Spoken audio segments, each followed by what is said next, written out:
प्रिय श्रोता ईश्वर पवित्र नाम आपण मानक समस्त को नमस्कार जनाए ता संगे संगे आज शिक्षा मध्य को आपण मानक समस्त को स्वागत करुअछि। आज शीर्षकटी होछि अति गुरुत्वपूर्ण अटे आउ भाई मान निमंते विशेष करी जो माने ए दुनिया रे बाहा हेबार सुजोग पाइछंती बाहा हेइछंती से मानक निमंते ए मेसेज टी। तो प्रिय श्रोता माने तो आज शीर्षकटी होछि प्रकृत स्वामी निज स्त्री को प्रेम करे। प्रिय श्रोता आज ध्यान निमंते जो अंशटी आम पाठ करवा ताहा आपण माने पाई परिबे विश्व पुस्तक तार 5 पर्वर 25 पदरु आमाने किछि अंश पाठ करवा और शिक्षा करवा। हे स्वामी माने ख्रीष्ट जेपरि मंडली को प्रेम कले तुम्भे माने मध्य सेपरि आपना आपना स्त्री मान को प्रेम कर। से तो ताहा निमंते आपना को उत्सर्ग कले। प्रिय भाई माने प्रभुंकर वाक्य कहे हे स्वामी माने जो माने आमाने स्वामी हेबार सुजोग पाइछु प्रभु आमान को अनुग्रह करिसंती प्रभुंक वाक्य आमान को निमंते जो माने हमें स्वामी हेइछु। तो प्रभुंक वाक्य कोन कहे एपिसो 5 पर्वर तार 25 पद मु पाठ करूछि। हे स्वामी माने ख्रीष्ट जेपरि मंडली को प्रेम कले। ख्रीष्ट जेपरि मंडली को प्रेम कले। ख्रीष्ट किपरि मंडली को प्रेम कले। प्रिय श्रोता मंडली ख्रीष्ट को जे प्रेम करिथिला ताहा नुहे किंतु ख्रीष्ट मंडली को प्रेम कले। किपरि प्रेम कले ना जीवन देई की प्रेम कले। मंडली ख्रीष्ट को प्रेम पाइबा पई योग्य भी नथिला हेले मध्य ख्रीष्ट मंडली को प्रेम कले। प्रिय श्रोता तो प्रभुंकर वाक्य कहे हे स्वामी माने ख्रीष्ट जेपरि मंडली को प्रेम कले। जेपरि मंडली को प्रेम कले। अनेक समय जीवन यात्रा रे चालू चालुका जेते बेले कौन सी भूल हो जाए कौन सी भौणी को द्वारा कौन सी स्त्री को द्वारा से समय स्वामी मानकर कर्तव्य कौन से मान को परित्याग करिबा से मान को शिखेबा से मान को बुझेबा से मान को शासन करी ठीक करिबा प्रेम रे शासन करी ठीक करिबा ना से मान को छाड़ी देबा। प्रिय प्रभु को संतान माने आम मान को जीवन रे प्रभु आम मान को केते ना केते क्षमा दउछंते। आम माने अनेक थरे प्रभु कहिछु प्रभु आउ मु भूल करिबी नाही प्रभु आउ मु पाप करिबी नाही बड़ हो कि छोट हो एमिति प्रत्येक दिन आम किछि ना किछि भूल करूअछु। तो प्रभु आमान को क्षमा देउछंती प्रभु आमान को निज कोले नै अछंती प्रभु आमान को परित्याग करू नाहंते। तो प्रिय श्रोता माने प्रभुंकर वाक्य तो आमान को कहे ख्रीष्ट जेपरि मंडली को प्रेम कले हे स्वामी माने तुम माने सेपरि आपना आपना स्त्री मान को प्रेम कर। एडी प्रभुंकर वाक्य आमान को प्रांजल भावरे शिखाए ख्रीष्ट जेपरि मंडली को प्रेम कले तो स्वामी माने मध्य आपना आपना स्त्री मान को सेपरि प्रेम करिबा आवश्यकता रही अछि। से तो ताहा निमंते उत्सर्ग कले आपना को कौन कले ना उत्सर्ग कले। मंडली निमंते ख्रीष्ट कौन हेले बलिदान हेले। मंडली को परिष्कार करिबा निमंते पवित्र करिबा निमंते से कौन कले ना निज को बलिदान भी कले उत्सर्ग हे गले। 26 पद करे कहे जेपरि वाक्य और जल प्रक्षालन द्वारा से ताहा को परिष्कार करी पवित्र करंती।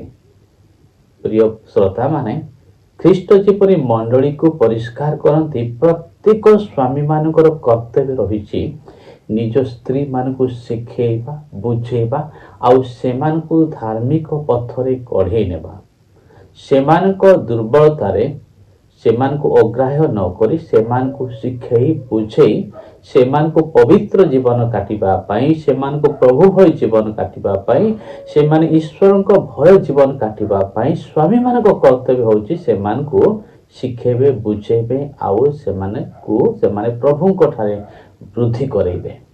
तो प्रिय श्रोता यह होची मो स्वामी मानकर कर्तव्य स्त्री मान को प्रभु रे वृद्धि करवा, पवित्रता रे वृद्धि करवा, अनिंदनीय करवा होची स्वामी मानकर पूर्ण कर्तव्य कर्म अटे। यह स्वामी मानकर दायित्व अटे। तो 27 पद कहे जेपरी मंडली निष्कलंक निखुंत व समस्त प्रकार दोष रहित होई पवित्र व अनिंदनीय हुए। ख्रीष्ट जेपरी मंडली को कौन कले ना पवित्र कले निष्कलंक कले आउ ताको दोष रहित कले वो ताको कौन कले ना पवित्र कले अनिंदनीय कले। तो स्वामी मानकर भूमिका मध्य एपरि अटे। निज निज स्त्री मान को कौन करिवे ना स्वामी माने निष्कलंक करिवे, दोष रहित करिवे, अनिंदनीय करिवे। प्रिय श्रोता माने यहाँ हूँ स्वामी मान कर्तव्य।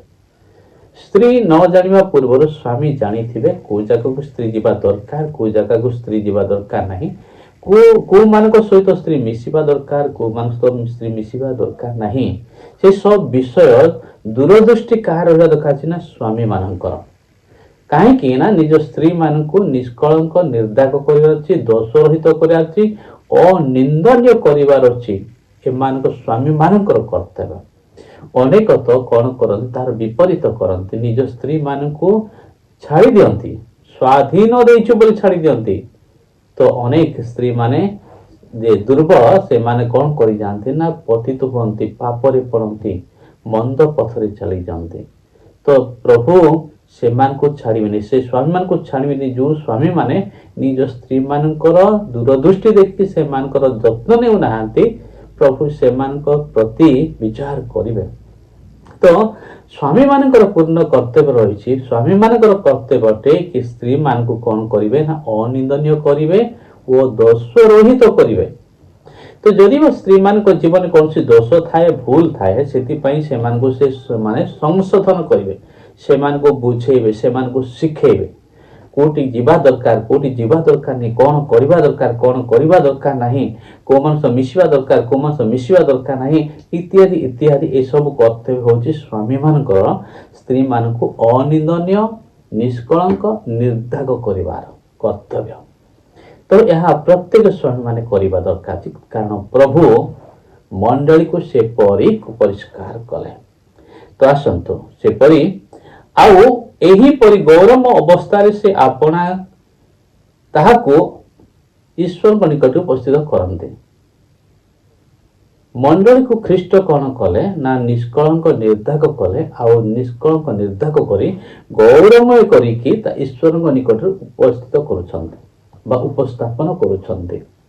तो प्रत्येक स्वामी मानकर मध्य कर्तव्य निज स्त्री मान को से परि निष्कलंक निर्दाग अनिंदनीय करिवार अछि। आ प्रभु को गौरव पाई से मान को प्रस्तुत करने दायित्व अच्छी स्वामी मानकर। 28 पद से ही परि स्वामी मानकर मध्य आपना आपना स्त्री मान को निज निज शरीर सदृश प्रेम करवा उचित। प्रिय प्रभु संतान माने आम जानू आदि पुस्तक जिते 2 पर्वर 18 पदरे प्रभु कहले मनीष एकाकी भल ना बोली। तापरे आदम को घोर निद्राग्रस्त करुछन, निद्रा समय आउ आदम को एक पंजर नहीं हवा को सृष्टि करुछन्ते। तो स्त्री स्वामी द्वारा सृष्टि हेछि, स्त्री स्वामी निमंते सृष्टि हेछि। तो स्त्री स्वामीर शरीर मांसर मांस अस्थिर अस्थि अटे। सेति पई एटी प्रभुंकर वाक्य कहे ना आपना आपना शरीर सदृश स्त्री मान को प्रेम करबा निमंते। स्त्री माने स्वामी मानक शरीर अटंते, निज शरीर अटंते। एक कथा को प्रभु को वाक्य अनुसार माने निज को ग्रहण करा दरकार अछि। आम हृदय फिलिंग कौन, आम जीवन अनुभूति कौन, प्रकृत में निज स्त्री शरीर को निजर शरीर बोली भावुचु कि नहीं ना घृणा करुचु ना आमने से शरीर को प्रेम करो ना आमने निज को परीक्षा करा दरकार अछि। आ प्रभु थमान को हृदय देखुछन्ते, निज निज शरीर सदृश से मान को प्रेम करे अछि। तो निजर शरीर सदृश भाव दिले तो प्रेम करिवे, आउ से भावना आसीबा दरकार अछि। आउ से भावना तेबे आसीबे तबे प्रभु रे वृद्धि पाइबा, प्रभु को वाक्य रे वृद्धि पाइबा से समय आसीबो। तो निज निज शरीर सदृश से मान को प्रेम करब लेखाइछि। पुणी जे निज स्त्री को प्रेम करे से आपना को प्रेम करे। प्रभु वाक्य कहे जे निज स्त्री को प्रेम करे से निज को प्रेम करे, कहीं ना से निज शरीर ही स्त्री सृष्टि होइछि। तो प्रिय श्रोता माने निज निज स्त्री मानू आपण माने प्रेम करने दरकार बोली प्रभुंकर वाक्य कहे। जदि आपण माने प्रेम करू नाहंती, सेमान को जत्न नेउ नाहंती, निज निज शरीर सदृश सेमान को अनुभव करू नाहंती आपण माने, ताले प्रभुंक वाक्य अनुसार आपण माने प्रकृत स्वामी हेई नाहंती। सेमाने दुख कले, सेमाने कष्ट पाइले, सेमाने रोगाग्रस्त हेले आपण माने जदि सेमान जत्न नेउ नाहंती, ताहेले प्रकृत भाव रे आपण माने स्वामी हेई नाहंती। आ प्रभु दिने आपण मानकु विचार करिवे सुनिश्चित, एथिपाई प्रस्तुत थांतु। तो प्रिय प्रभु संतान माने 29 पद कहे, केही तो अपना शरीर को केवे घृणा करे नहीं, मात्र ताहार भरण पोषण और लालन पालन करे। ख्रीष्ट मध्य मंडली प्रति से प्रकार करती। तो किए निज शरीर को घृणा करे, तार भरण पोषण करती, लालन पालन करती, हाँ कि नहीं। आम शरीर यदि मैला लगे आम सफा करूँ, आम दाढ़ी गुड़ी सेव करूँ, पाउडर लगाओ, क्रीम लगाओ, नुहे कि निज शरीर को सजाओ, भल भल ड्रेस पिंधु, निज शरीर को आम घृणा करूँ कि नहीं ना। तो एक्जाक्ट निज शरीर को प्रेम कला पर निज स्त्री मान को प्रेम करने उचित, यह परमेश्वर वाक्य कहे। तो प्रिय श्रोता, आपण माने निज को प्रश्न करंतु, आपण माने किपरि निज स्त्री मान को प्रेम करुछंती। जदि निज शरीर सदृश प्रेम करूनाहांती, सेमान को दायित्व नेउ नाहांती, सेमान को प्रभु को वाक्य रे वृद्धि करो नाहांती, सेमान को पवित्रता जीवन काटिबा पई आप माने जत्नवान नुहंती, सेमाने जदि कौन सी भूल बाटे जाउछंती सेमान को संशोधन करू नाहांती, सेमान को श्रृंखलित करू नाहांती, ताले प्रभु आपण मानठु निकास नेबे, प्रभु आपको विचार करिवे। सेति पूर्वरु आसंतु परमेश्वर वाक्य अनुसार आम माने निज निज को आत्मसमीक्षा करिबा आ निज स्त्री मान को आम माने निजर आत्मतुल्य सेमान को प्रेम करिबा, निज शरीर तुल्य सेमान को प्रेम करिबा। तो प्रिय श्रोता माने देखंतु, जदि स्वामी जदि स्त्री को प्रेम करिवे, निश्चय स्त्री मध्य निज स्वामी को प्रेम करिवे। तो देखंतु, स्वामी स्त्री होचंदी परस्पर पई प्रभुंक ठार एक बहुत बड़ उपहार अटंती।